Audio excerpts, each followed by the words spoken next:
of Standing Order 53. Member for Oropouche East. Thank you.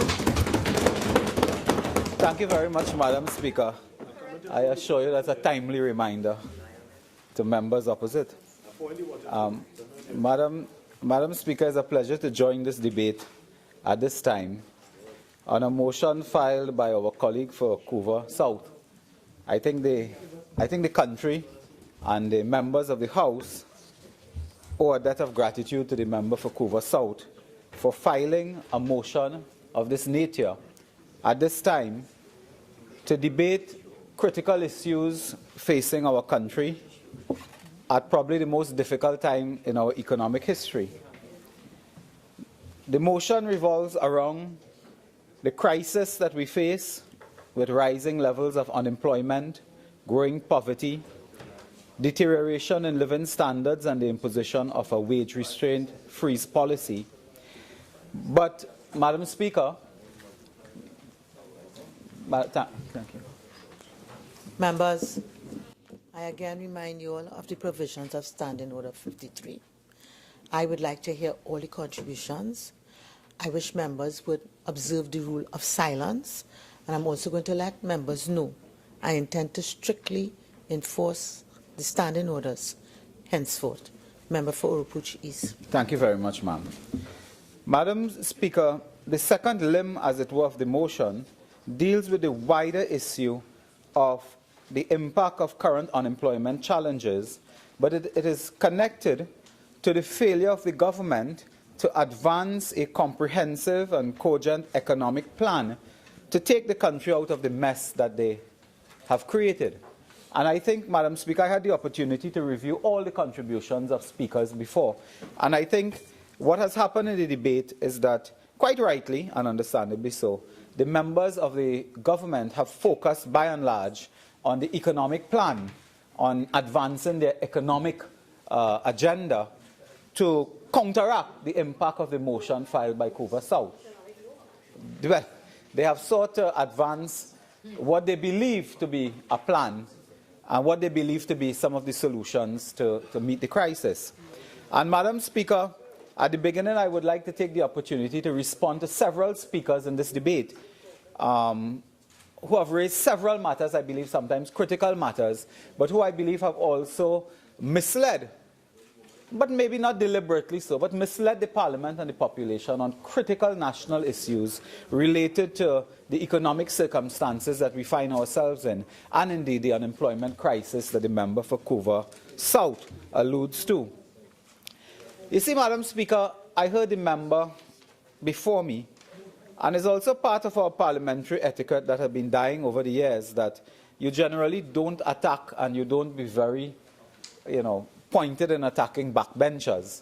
It has been part of the etiquette in Parliament for a long time. But, needless to say, Madam Speaker, that I really want to differ from the member coming from St. Anne's East, in her statement. The effect of her statement is that we really ought not to be concerned at this stage with this crisis because there are still buildings standing. When you look around this country, the buildings are standing. So we ought not to be concerned with the crisis, from the member for St. Anne's East. I really don't want to dwell too much on her contribution. She said the Best Village continues, and people continue to fet, of course, groups getting money. It won't be the Baptists who complain of getting $20,000 recently for the National Festival. But, Madam Speaker, earlier in this debate, several persons spoke and raised critical issues. The first issue, Madam Speaker, was they took umbrage to the member for Couva South speaking about a wage freeze or a wage restraint policy. But in the contributions of members opposite, they admit that things are bad. We don't have the resources as they had before. We have to cut here, we have to cut there. In fact, that is their mantra now, that they have to cut all around the place to make ends meet. They don't have resources. In fact, the Minister of Finance, a colleague opposite, spoke about having $100 10 years ago, and today you have $8. So implicit, the government admits that there's a wage restraint policy. There must be a wage restraint policy. because they have been simply cutting. If you look at the budget estimates, you look at just Ministry of Education, a decrease by $84 million. Ministry, the MIC decreased by $10 million. YTEP decreased by $49 million. National Energy Skills Center, $27 million. So you have a wage restraint policy in place. You have that. Took issue with wage freeze and so on, and then raised several issues concerning the former administration, which I'll get to in a while. But, Madam Speaker, the Minister of Finance spoke, I think he was the first person to speak on behalf of the government to this motion, took offense, of course, to the issue of wage restraint, wage freeze as a policy, but admit that they cannot offer they cannot offer wages, they cannot offer benefits. And I have the list, which I will come to in a while, of state enterprises, of government units, and so on, that have been laying off people with monotonous frequency. And you are doing that for several reasons, one of which is that you confess that you face an economic crisis, and you face reduced revenue, and so on. And, Madam Speaker, I want to say at the outset that in the discussion on this motion, we are talking about economic planning, an economic agenda. We are saying that the government has none. You know, in a crisis in any other country in the world, particularly some of the more advanced economies and so on, when you confront a crisis, the first thing you do is you come up with a plan. You come up with a clear, comprehensive, cogent economic plan. It may be called some name because you want to market it as well, a national economic revival plan, a reconstruction plan. I think the NAR administration of 1986 created a National Economic Council and came up with a national mobilization plan. This government waited 20 months or 18 months before advancing to us Vision 2030, which is a draft document that came on our desk, I think, 5-6 days ago. A draft document, Vision 2030. Madam Speaker, in the short time I took a look at this Vision 2030, the first problem is that the pages are not numbered. So I had to take my pencil and number the pages myself.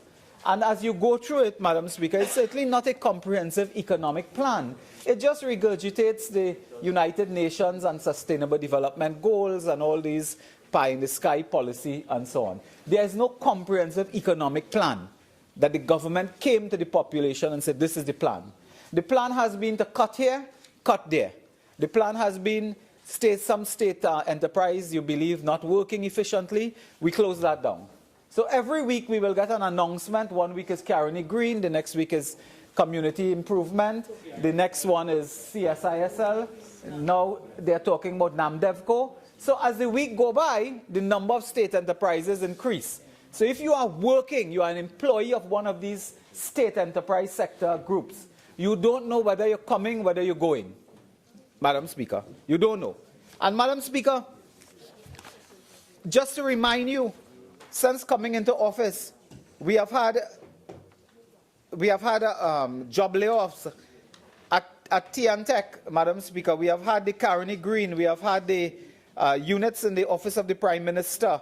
They talk of the seafood industry company, reduced contract workers across several ministries, Madam Speaker, the Government Information Services Limited. But I want to get to a point that has been, again, a recurring decimal in the argument. This is a government that argues at every single point, don't blame us, blame somebody else. Yeah, right. It's not me, it's Pusungi.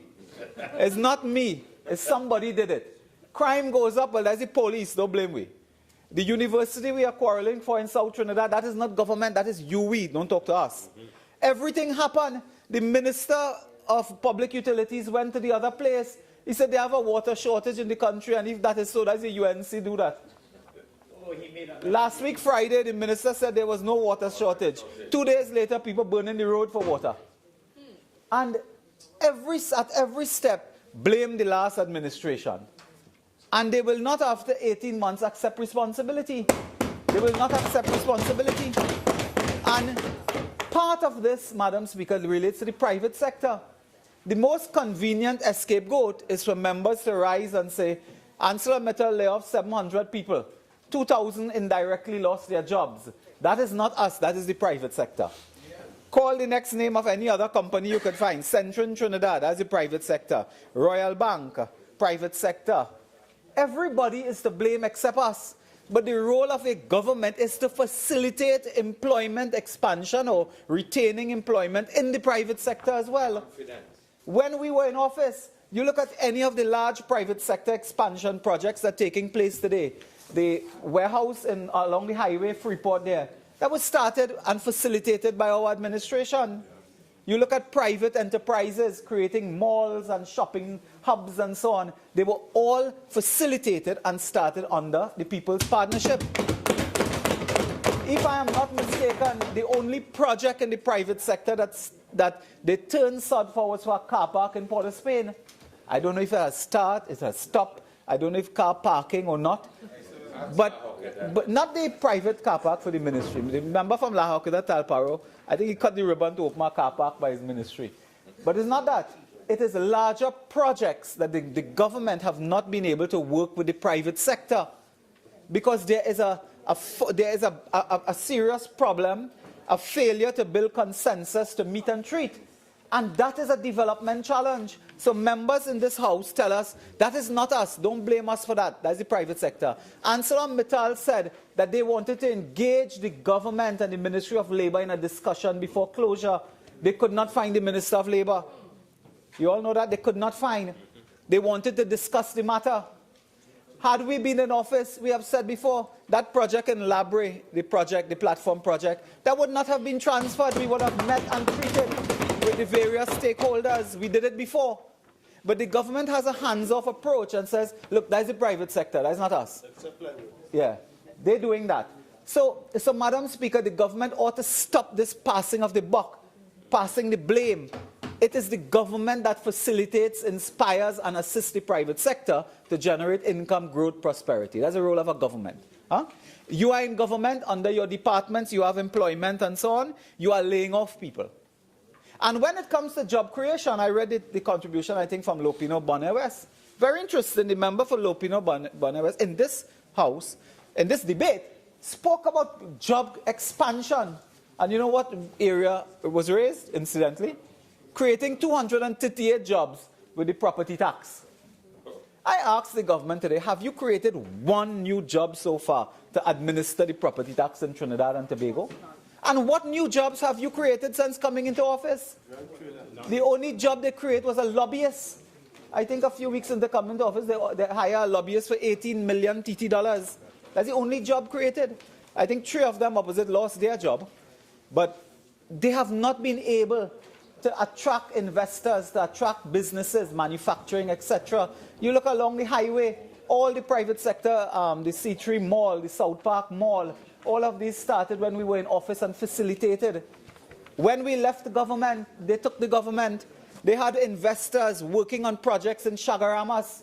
The first thing they did is stop all the projects and say the land was illegally given to you. So you stop private sector investment into projects that would create jobs, and jobs in your own constituency. That's what you did. You couldn't do it. And they took 18 months, and today they still wiggle between allowing to start, stopping, allowing to start, stopping, and not knowing what are you doing. The Invaders Bay project, they talk about that all the time to generate. That project could generate as much as 10% on your GDP. We estimated that. And Madam Speaker, when you look at the Caribbean, what is happening? You look at countries like St. Kitts, Grenada, always Barbados, but increasingly now St. Kitts and Grenada and so on. They have been able to diversify their economy away from banana, away from spices and so on, and into services, banking, financial, insurance, entertainment, education in the context of Grenada. What have we done in the 2 years or 18 months you've been here? The hospital projects that we left you with, Point Fortin, Arima, Children's Hospital, everything stopped.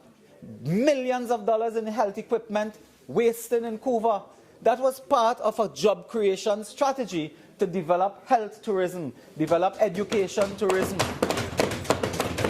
That was part of the strategy because we understood what was happening with the global commodity prices and so on. But you see, the Minister of Finance makes a very interesting comment in his contribution. It was, Madam Speaker, just to remind you, the 27th of the 1st, 2017. And the Minister of Finance at this point, He says, and the only economic plan that we can possibly have will be based on diversification and strengthening and enhancing of the energy sector. The energy sector. This government has always been a government and a political party with this over-focus on the energy sector. Anytime they come in, that is where they are. Because that is where they believe they can spend a lot of money. You all remember the projects at Petrotrin, and I'm coming to Petrotrin in a few minutes as well. Projects in Petrotrin, billions of dollars, because they felt that diversification had to do with energy, not services, not entertainment, not health, not tourism, not agriculture, and so on. Closing down Caroni Green, because they said the government shouldn't grow pepper. The Prime Minister said government is not in the business of growing pepper and is not commercially viable and so on. But yet, this government is in the business of running a cricket ground. Huh? They're running a cricket ground for $1.3 billion, but cannot grow pepper because you're not into agriculture. And on that cricket ground, Madam Speaker, and they helped a toilet paper factory, remember? On that cricket ground, there are serious concerns the member for Princess Song have been raising because, again, that is part of a strategy of expansion, sports tourism. The former government built the aquatic center, the cycling center, the tennis center, which is now run for racket sports. The former government invested millions and billions of dollars. The Brian Lara Stadium was there. And we estimated that there was serious structural, infrastructural work to be done, engineering work, redesigning. Today, they have spent about $100 billion. I suspect they changed the bulbs, they wash the ground, and they paint over that place. That's what I suspect. But more on that another time, because the reports are there. How can you attract tourism, create the jobs? And in this debate, the member for Port of Spain North, when he spoke, identified tourism as an area for expansion to create jobs. Sports tourism is a fundamental area. The Minister of Sport, if and when he joins the debate, can tell us whether that Brian Lara ground is now accepted by the International Cricket Council for international matches. Whether it is compliant with health and safety regulations, and whether we will play anything else except a FET match there. Because what they're doing is they're really going to have a FET match. Why did this the cricket board? And I mean, I'm not into naming stadia and naming ground and so on, so I don't want to get into that. That is the next bacchanal. But in sports tourism, you cannot have sports tourism and have world-class facilities if the international body that governs that have not yet approved your facility. So, Madam Speaker, I leave that right there. And you see, that's the problem this government faces. They complain that they have no dollars, but in truth and fact, they have no sense. The problem with this government is not dollars, it's sense. And where the Minister of Finance spoke at length about raising revenue, and you have to raise revenue. Would you believe today, Madam Speaker, just today when the Minister was boasting in his contribution about the diversification into services and so on, he gave us a good boast about that. Do you know today, Madam Speaker, the Mark Boss, that they have announced that the First Citizens Bank IPO will net much less than anticipated. In fact, the share offering, which was expected to generate $1.5 billion to support his current budget, was 31.65% undersubscribed. Individual investors subscribed for 5.5 million shares, spending $177 million. So essentially, the IPO has collapsed and failed under their government because of a lack of confidence in the government of Trinidad and Tobago. So I asked the Minister of Finance, speaking on the 27th about expanding your revenue collection and expanding revenue to sustain your economic plan, or what he deemed to be an economic plan, how are you doing it now with the collapse of the IPO in the FCB? Is that now, according to you, is that now a junk offer to go with your junk bond?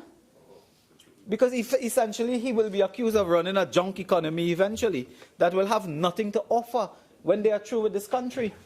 Madam Speaker, the minister and both ministers, I believe both Port of Spain North and Diego Martin Northeast, you see about 4 ministers of energy in this administration.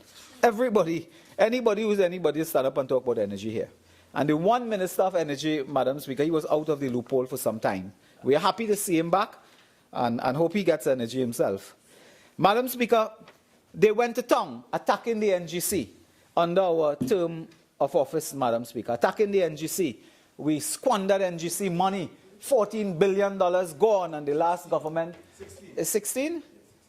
You were fired from the cabinet and you know the difference between how much money gone. I mean, come on, man. So they started at 10, it reached 14, and if W. Amera have it, it might be 20 by the end of this day. So they spoke of that. Do you know it was a PNM administration prior to 2010 that had the policy to allow the NGC to spend 2 to 3% of its profit on corporate social responsibility?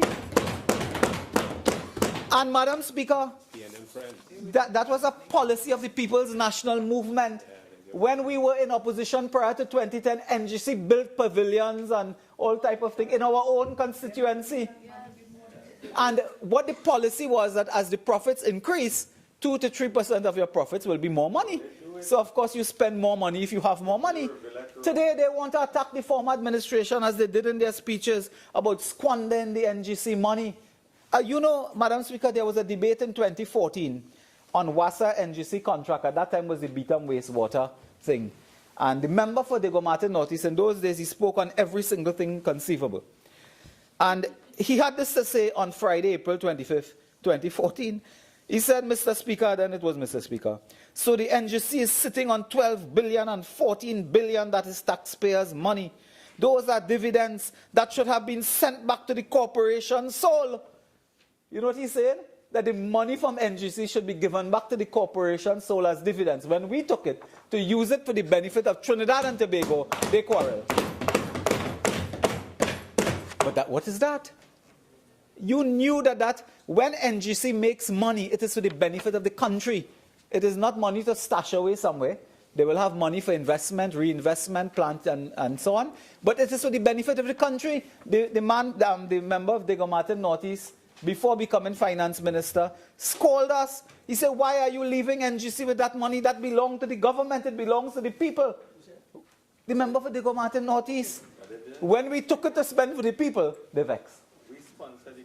And NGC sponsored the national cricket team. When they were in office, they had a chicken company in India, Venki Chicken, sponsoring Trinidad and Tobago in India. That is how shameful it was at that time. So the NGC did that, Madam Speaker.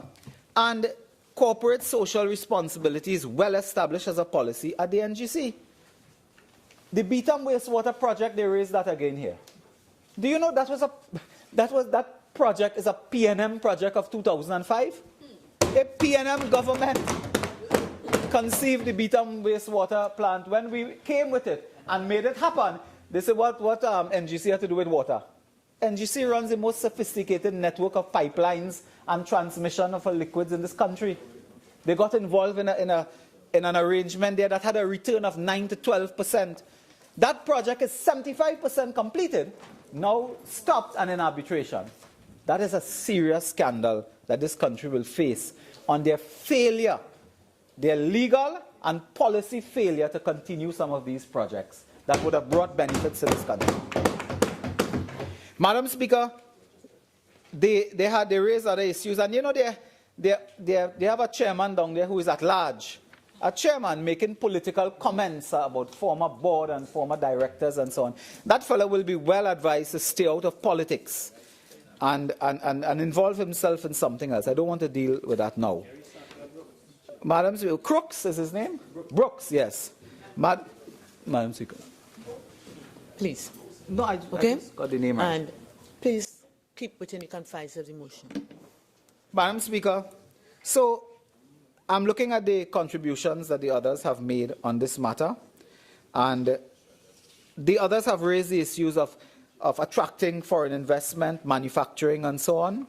I think we mentioned that before, and private sector-led growth. In fact, again, we have been talking about private sector-led growth as a pillar of the economic expansion of Trinidad and Tobago. To this day, they have nothing to show in terms of private sector involvement in this economy. They spend their time attacking us, our tenure in the energy sector. It is very clear, Madam Speaker, it is very clear that Trinidad and Tobago, under the People's Partnership, has a proud record of expansion in the energy sector. A proud record. And they can say what they want.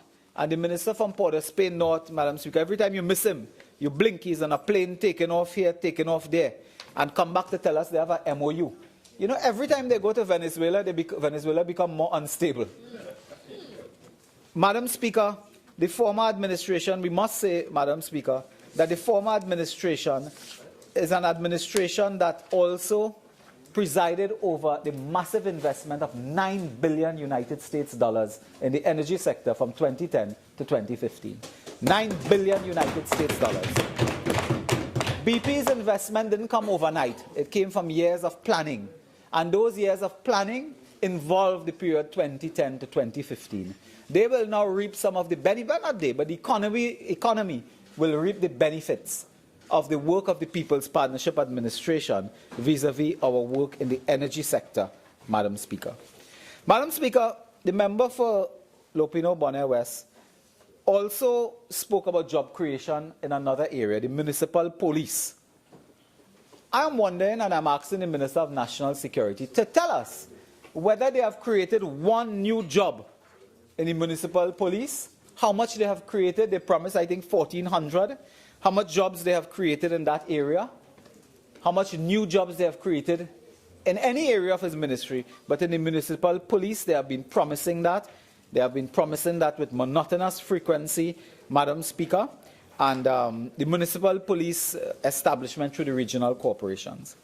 Madam Speaker, the members opposite in advancing what they claim to be their economic agenda and so on, spoke about revenue. And I want to get to revenue, Madam Speaker, because you will not be able to do anything unless you raise revenue.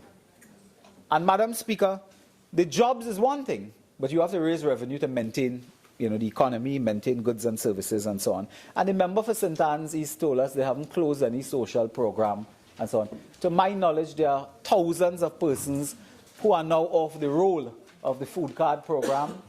And Madam Speaker, when that is now compounded by another revenue-raising measure, because the member for both the Gomate Northeast and Port of Spain North, might I remind you, is also the chairman of the FNGP, spoke about the importance of raising revenue. They have calculated in their revenue estimates for fiscal 2017 to raise $500 million by a property tax as a revenue-raising matter. I asked the Minister of Finance today, 28th of April, would you raise $500 million between now and the end of September? You cannot do that. You cannot do that. Today the Prime Minister is boldly and proudly announcing that squatters will pay rent, but they have not written the persons with industrial, commercial or agricultural property. They're out. It is the poor that will pay first.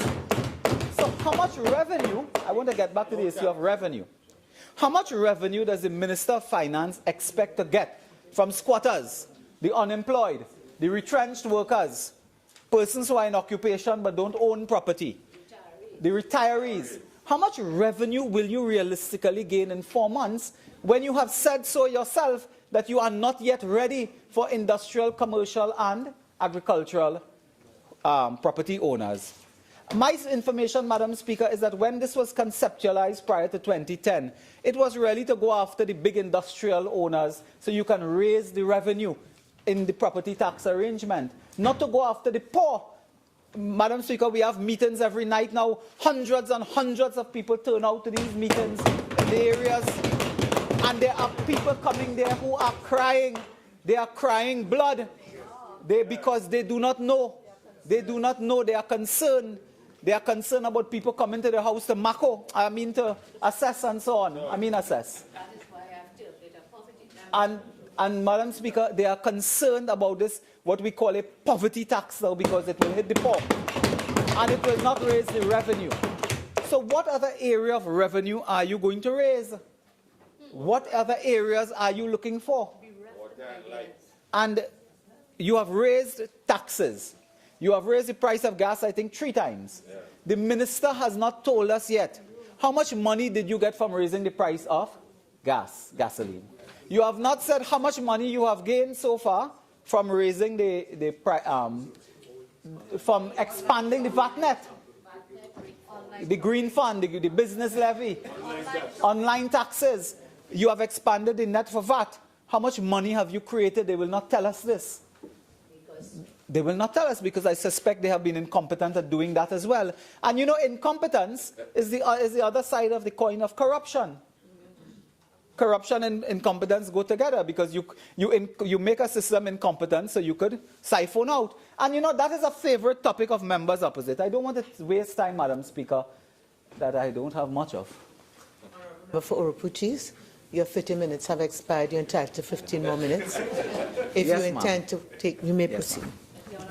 And Madam Speaker, I want to come to the contribution of the member for Laventille West.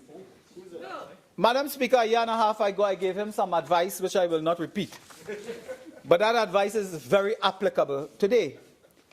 And Madam Speaker, rest assured I will not repeat that advice. But when the member spoke, I saw it several times, Madam Speaker, you had pains to beg and beseech, this member to use better language and so on. And Madam Speaker, I felt that pain. But I don't know if it would have helped. But again, the member raised issues of corruption. The member came here, Laventille West, and everything is corruption and corruption. You know, a former leader of the UNC used to talk about lies, half-truth, and innuendo.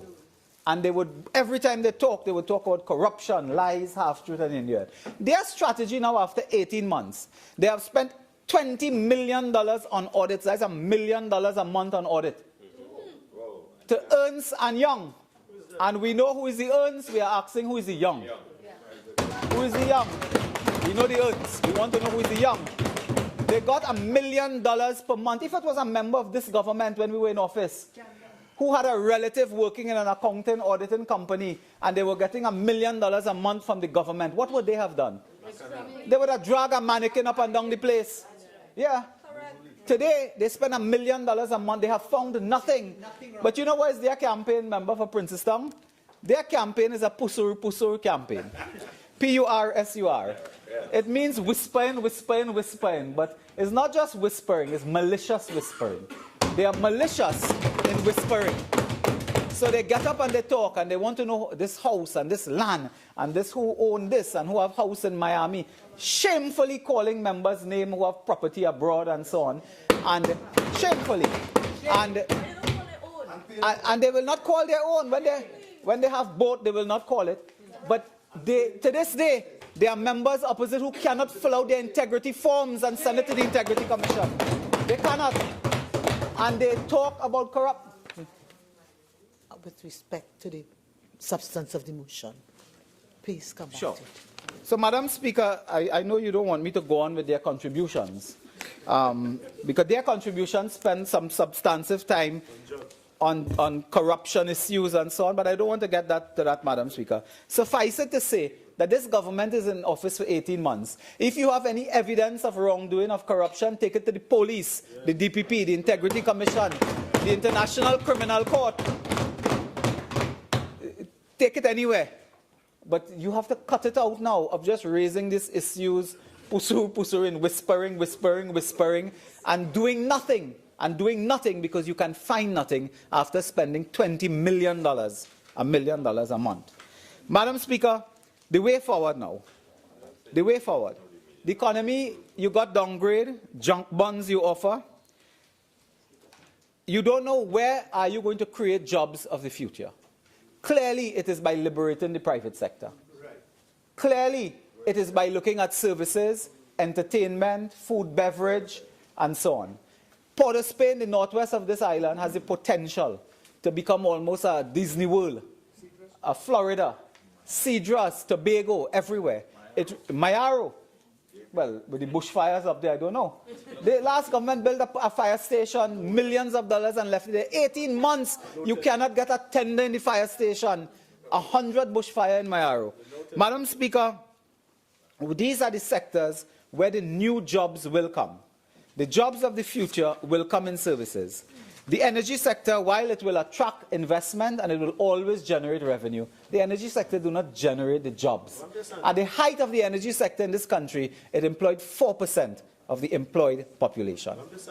So, scandals, that in Tobago is also another matter. So that the jobs of the future will come in sectors that the government has pressed pause on. They have just stopped. They have ceased doing everything in certain areas because they believe that it had something wrong before. But you have taken 18 months and you can find nothing. You can do nothing. You have to liberate the private sector to do what they can do, which is really to generate growth, to redistribute income, hire people. And that, Madam Speaker, is the problem that they face. And that is also, as one speaker pointed out here, Madam Speaker, believe it or not, one speaker pointed out a crime and spoke about dealing with crime as a basis for business expansion. Because which manufacturing sector, people with business and so on, will want to expand in a time of crime, of high crime? Because crime is a cost on business, property taxes, but crime is as well. So if you are going to have economic growth, you have to deal with crime from that perspective alone. I'm not just talking about the murder rate and homicide and so on. I'm talking about the crime. You have to do that and protect the society. What have they done? 13 policies and programs of the last government, they squash. They remove the rapid response unit. Madam Speaker, they remove the community comfort patrol. And you want to expand business. You want to give business a sense of, of peace. And you close down programs.